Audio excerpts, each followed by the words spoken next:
우리 함께 사도신경으로 신앙 고백하시겠습니다. 나는 전능하신 아버지 하나님 천지의 창조주를 믿습니다. 나는 그의 유일하신 아들 우리 주 예수 그리스도를 믿습니다. 그는 성령으로 잉태되어 동정녀 마리아에게서 나시고 본디오 빌라도에게 고난을 받아 십자가에 못 박혀 죽으시고 장사된 지 사흘 만에 죽은 자 가운데서 다시 살아나셨으며 하늘에 오르시어 전능하신 아버지 하나님 우편에 앉아 계시다가 거기로부터 살아있는 자와 죽은 자를 심판하러 오십니다. 나는 성령을 믿으며 거룩한 공교회와 성도의 교제와 죄를 용서받는 것과 몸의 부활과 영생을 믿습니다. 아멘. 우리 함께 찬송가 450장 내 평생 소원 이것뿐 주의 일 하다가 우리 함께 찬송하도록 하겠습니다. 찬송가 450장입니다. 450장 함께 찬송하겠습니다.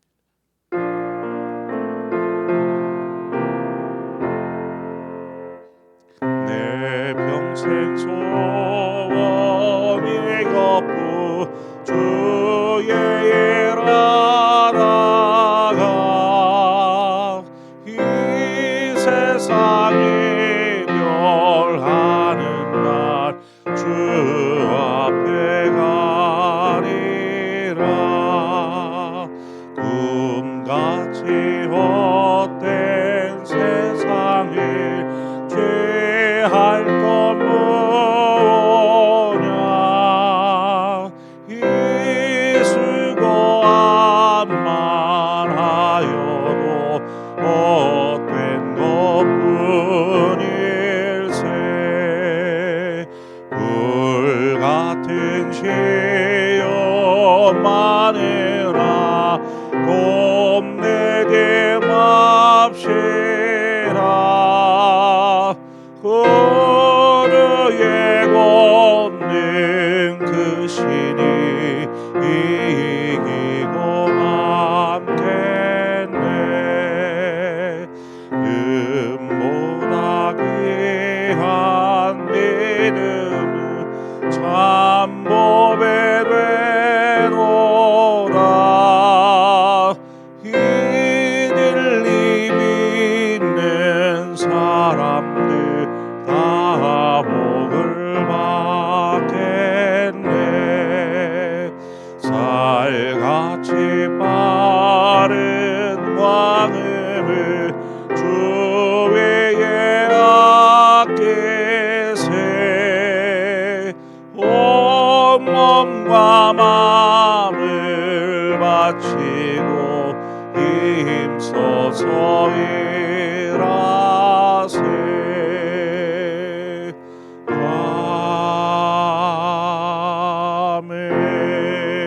아멘. 하나님의 말씀입니다. 역대하 3장입니다. 역대하 3장 1절에서 7절의 말씀을 한 절씩 교독해서 보도록 하겠습니다. 역대하 3장 1절에서 7절입니다. 교독합니다. 솔로몬이 예루살렘 모리아산에 여호와의 전 건축하기를 시작하니 그곳은 전에 여호와께서 그의 아버지 다윗에게 나타나신 곳이요 여부스 사람 오르난의 다장마당에 다윗이 정한 곳이라.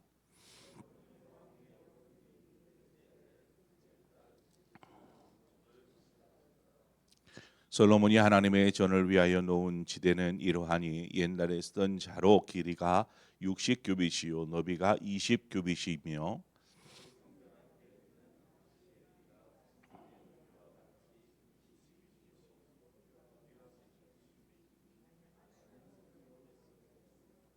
그 대전 천장은 잣나무로 만들고 또 순금으로 입히고 그 위에 종려나무와 사슬 형상을 새겼고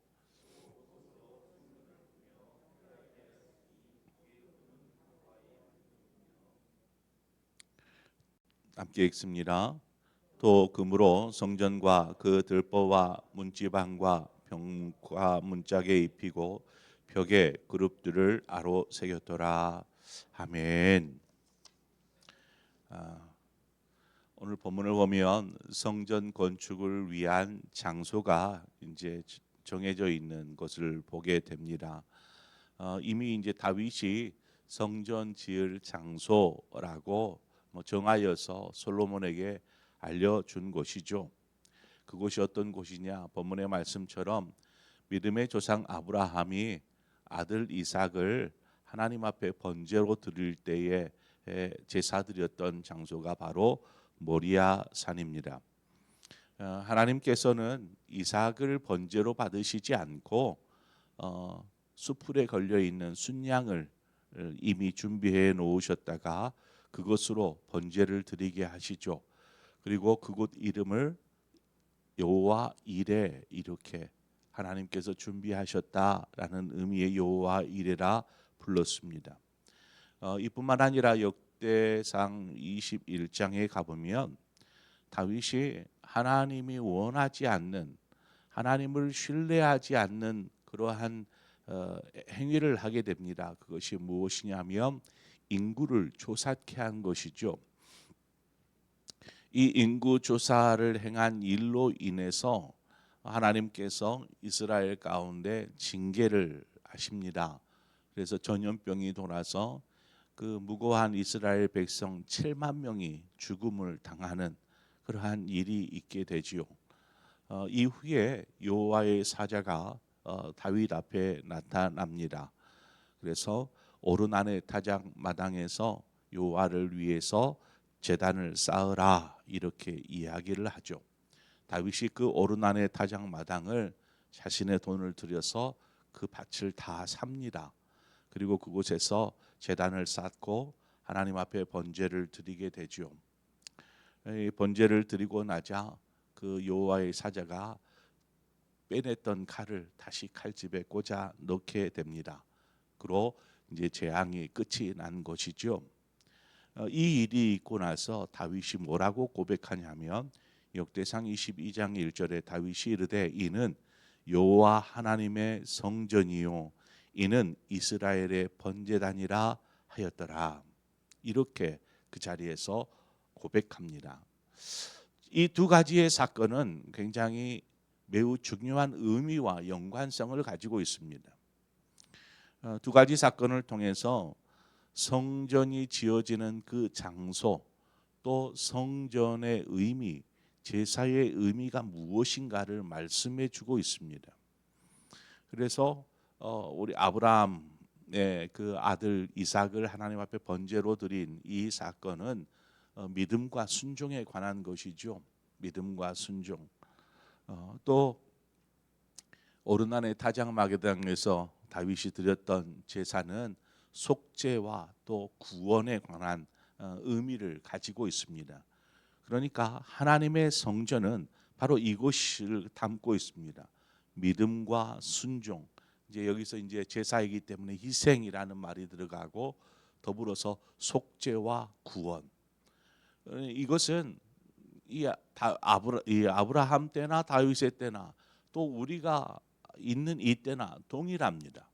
하나님 앞에 예배할 때에 여기에는 믿음과 순종, 희생이 필요하고 또 이 예배를 통해서 우리는 죄 사함, 속죄함을 얻고 더불어 하나님의 구원받은 백성이다라는 확신 속에 하나님 앞에 나아가서 다시금 세상 가운데로 이제 나아가게 되는 것이죠. 다윗은 아들 솔로몬에게 하나님의 성전이요 번제단이라 이렇게 말한 그곳에 성전을 짓게 한 것입니다. 성전을 건축하기 시작할 때가 솔로몬이 왕위에 오른 지 4년이 된 두 번째 달 이틀이 된 날, 그 날이 바로 솔로몬의 성전이 지어진 날이다라고 말하고 있습니다. 그러니까 분명한 역사적 순간을 기록하고 있는 것이죠. 그 말은 예루살렘 성전은 역사적 사실이다라는 것입니다. 다윗이 그토록 성전을 짓고자 했던 이유가 무엇이었습니까? 하나님의 성전이 지어지면 다윗 마음 가운데에는 단지 나는 궁궐에 살고 하나님은 천막 같은 곳에 산다라는 그러한 애처로운 마음이 아니었습니다. 하나님이 이 나라의 중심이 되어 주옵소서라는 고백이 성전을 짓는 것이었습니다. 그래서 하나님을 섬기는 하나님의 백성으로서 성전 중심의 나라, 하나님 중심의 나라를 세우고자 했던 것이 다윗의 마음이었죠. 그러나 여러분, 성전을 세운다고 하나님 중심이 되고 성전 중심이 되겠습니까? 무엇보다 중요한 것은 그 중심, 마음의 중심에 있는 것이지요. 본문 3절에서 7절 내용을 보면 이제 지어지는 이 성전 본체의 규모, 그리고 내부의 장식에 대한 내용을 다루고 있습니다. 성전은, 여기에서 말하는 성전은 길이가 60규빗이요 너비가 20규빗이라 이렇게 말합니다. 이것은 이렇게 그 성전에는 성전과 뜰과 전체를 가로지르는 그 외벽이 이렇게 둘러쳐져 있습니다. 여기에서 말하는 것은 성소와 지성소로 있는 성전 본체를 이야기합니다. 성전 본체의 길이가 지금 60규빗이요 너비가 20규빗이라 이렇게 이야기하고 있는 것이죠. 여러분도 잘 아시겠지만 한 규빗은 손끝에서부터 팔꿈치까지를 한 규빗이라고 합니다. 이 손끝에서부터 이 팔꿈치까지의 길이를 말하는 것입니다. 성인의, 그래서 성인의 손끝에서 팔꿈치까지의 길이를 조금 더 정확하게 하면 한 45cm 정도 됩니다. 그런데 우리가 편의상 계산하기 편하도록 50cm라고 가정을 하고 보면 성전의 길이가 60규빗입니다. 5, 6에 30, 그러면 30m가 되겠죠. 길이가 30m입니다. 그리고 너비는 20규빗, 5, 20, 10m가 됩니다. 그러니까 10m, 30m로 되어 있고 그 안은 이제 성소가 이제 60규빗 가운데 40규빗이 성소고 지성소가 20규빗입니다. 그래서 지성소는 20규빗, 20규빗의 정사각형의 모양이고 성소는 20규빗과 40규빗 이렇게 이루어져서 총 60규빗과 그다음에 20규빗으로 이렇게 구성되어 있습니다. 이전 모세가 지은 성막을 먼저 모세가 지었죠. 그때의 성막의 길이가 30규빗이었습니다. 그리고 너비가 10규빗이었습니다. 솔로몬의 성전이 정확히 2배가 되어 있죠. 60규빗, 20규빗. 그러니까 그 전에 모세가 하나님께서 만들게 하신 성막은 그 절반 정도의 규모라면 지금 예루살렘 성전, 이 솔로몬이 짓는 성전은 그 배의 크기다라는 것을 알 수 있습니다. 왜 이렇게 크게 2배로 지었을까? 이것은 하나님께서 다윗에게 말씀하여 주신 설계도에 따라 잰 크기입니다. 임의로 그래 성막보다는 커야지라고 해서 크게 지은 것이 아니고 하나님께서 명하신 것이다라는 거죠. 역대상 28장 19절에 가보면 다윗이 이르되 여호와의 손이 내게 임하여 이 모든 일의 설계를 그려 나에게 알려주셨느니라.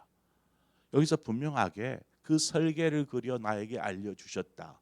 모세도 시내산에서 성막의 설계도를 받지 않았습니까? 그리고 그대로 지은 것이 성막이고 그대로 지은 것이 예루살렘 성전이다라는 것입니다.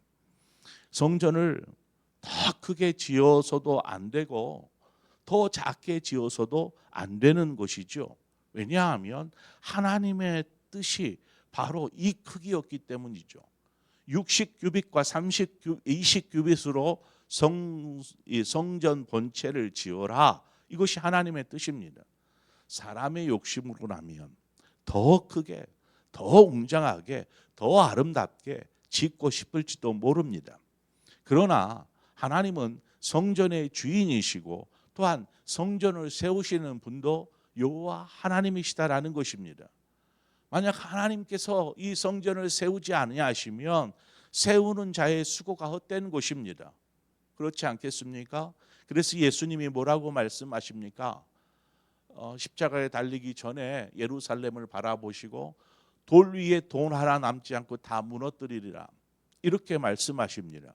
하나님의 성전이 되어지지 못한 사람의 성전이 되어 있으니 하나님께서 무너뜨리겠다라고 말씀하시는 것이죠. 한번 가정해 보죠. 우리 교회가 성전을 이제 새롭게 짓는다라고 한번 생각을 해보십시다.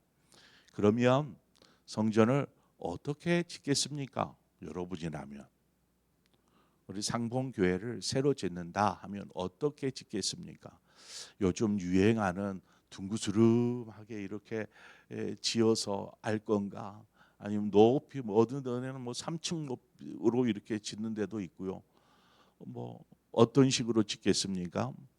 어떤 분들은 믿음으로 지어야 한다라고 막 주장하면서 크게 지으려 하는 분도 분명히 있을 것입니다. 믿음으로 하나님께서 채워주실 것을 믿고 우리가 좀 크게 지읍시다라고 할 수도 있고, 어떤 분은 교회 규모에 맞게 적당하게 짓자라고 하실 분들도 분명히 있을 것입니다. 그러나 가장 중요한 하나님의 뜻이 여기에는 결여되어 있다라는 것입니다. 우리가 원하는, 내가 바라는 그런 교회가 아니라 하나님의 뜻이 무엇인가, 하나님의 뜻은 어디에 있는가, 이것을 물어야 하는 것이죠.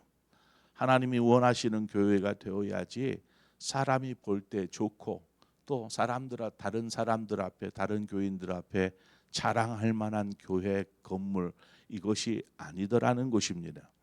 솔로몬은 아버지 다윗이 이야기한 그 설계도대로 이제 성전을 짓기 시작합니다. 이것이 하나님의 뜻이기 때문이죠. 모세가 광야에서 지은 성막은 이제 여러 곳을 이동하고 펼치고 다시 접고 이동하고 펼치고 접고 하는 일들이 잦았습니다. 그러다 보니까 하나님께서도 설계도를 주실 때에 이동이 용이하게 성막을 만들게 하셨습니다. 이후에 이제 여호수아 이후에 가나안 땅을 점령하고 나서는 더 이상 이동할 필요가 없잖아요. 이스라엘 땅 안에 들어왔으니까. 그때서부터는 뭔가 달라졌을까? 성막의 구조는 모세 때와 다를 바 없이 동일하였습니다. 성막의 구조는. 그러나 이제 더 이상 이동할 일이 없으므로 성막들 주변에다가 이제 제사장이 거하는 곳이나 봉사자들이 거하는 곳을 이렇게 만들었습니다. 벽돌로 아니면 나무로 이렇게 한 것이 아니고 천막처럼, 간이 천막처럼 그렇게 만들어서 그곳에 제사장들과 봉사자들, 또 어떤 곳은 창고처럼 제사에 사용될 도구 이런 것들을 놔두는 이런 장소로 이렇게 주변을 만들었습니다. 사무엘상 3장 3절에 보면 하나님의 등불은 아직 꺼지지 아니하였으며 사무엘은 하나님의 궤에 있는 여호와의 전 안에 누웠더니라고 기록하고 있습니다. 여기서 하나님의 궤가 있는 전 안이라고 하면 지성소이지 않습니까? 근데 지성소는 누구나 들어갈 수 없습니다. 대제사장만이 1년에 한 차례 들어갈 수 있는 곳이 지성소가 아닙니까? 그러면 이 말씀은 뭘까요? 바로 이 성막 안에 봉사자들이 거할 수 있는 간이 천막이 만들어져 있었습니다. 그러니까 어린 사무엘이 바로 이곳에 잠을 자고 있었던 것이죠. 또 제사장은 제사장이 거하는 천막에 거하고 이런 식으로 이루어졌던 것입니다. 자, 그런데 이제 솔로몬이 성전을 지을 때는 이제는 고정되어진 건물, 이 건물로 지어지다 보니까 돌이 필요했고 나무가 백향목이 필요했고 이런 것들이 지어지다 보니까 온전한 건축으로 이루어져 있었습니다. 이제 그 말씀드린 것처럼 성소의 본체의 크기가 나오지 않았습니까? 60규빗, 20규빗 해가지고 성전의 크기가 이제 정해져서 이대로 지어져 올라갑니다. 그런데 여기에 좀 추가되어 있는 게 뭐냐면 4절에 나오는 낭실이라는 것입니다. 낭실이 뭐 여러분 이해가 되실지 모르겠는데 낭실이 무엇이냐면 그 성전에 들어오는 입구가 있지 않겠어요?